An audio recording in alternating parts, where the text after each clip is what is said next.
ձեզ հենց նոր տեղի ունեցավ այս փլուզումը, սա Միասնիկյան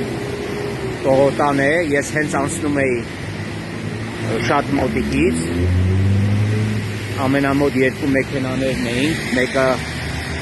այս էլեկտրոմոբիլն էր, մյուսը իմ առաջ կանգնած էլեկտրոմոբիլն էր, ու իմ մեքենային բան չի եղել, քարերը չեն խփել, բայց սա շատ վտանգավոր է և չգիտեմ, սա երևի արտակարգ իրավիճակների նախարարության իրավասության տակ է այս ամեն ինչը, խնդրում եմ այստեղ ուշադիր լինել, որովհետև սա չափազանց վտանգավոր է և կարող է նաև մահացու ելք լինել, հաշվի առնելով այս ժայռաբեկորների մեծությունը։ Մոտորապես 1 րոպե առաջ սա տեղի ունեցավ, հիմա ցերեկվա ժամը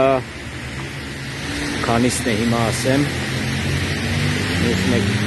13:55-ին։